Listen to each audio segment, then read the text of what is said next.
সাংবাদিক ভাইরা আজকে ছবিটি দেখবে। সিনেমা থেকে অনেক কিছু শেখার আছে, তারা অনেক বেশি খুদ ধরেন, স্টোরি রিভিল হয়ে যাবে। দর্শক মানে কি আমার ফ্যামিলি মেম্বার্সে আমি মনে করি, কারণ এটা আমার আরেকটা ফ্যামিলি। আমার বাসায় আমার যেমন একটা ফ্যামিলি, আমার কাজের জায়গায় একটা ফ্যামিলি। তো আমি একটু টেনশনে ছিলাম, কারণ সাংবাদিক ভাইরা আজকে ছবিটি দেখবে, এতদিন তো দেখেনি।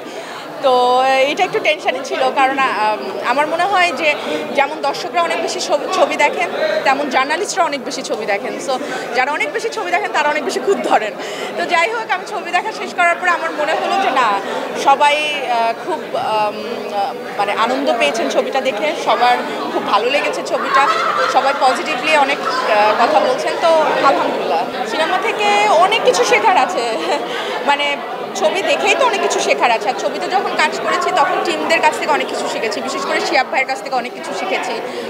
আপনারা দেখবেন যে আমার আগে যে চরিত্রগুলো করা সেটা থেকে এটা একদমই আলাদা। তো একদমই আলাদা, আর একার চেষ্টায় হওয়া যায় না। ছবির যিনি মেইন প্রাণ পরিচালক, তার হেল্প থাকাটা খুব জরুরি।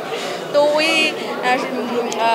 ওই সাপোর্টটা আমি শিয়াব ভাইয়ের কাছ থেকে পেয়েছি, এবং সেটা কতটুকু আসলে চরিত্রটি নিয়ে কাজ করা হয়েছে সেটি যখন আপনারা বড় পর্দায় ছবিটি দেখবেন বুঝতে পারবেন যে টোটালি আলাদা, এবং লেয়ারগুলো কত সুন্দর করে সাজানো গোছানো।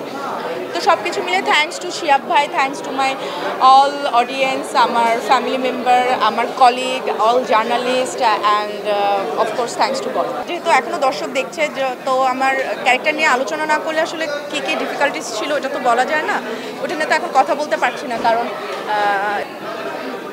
আমার মনে হয় চিত্রনায়িকা এবং অভিনেত্রী দুটোই থাকা উচিত।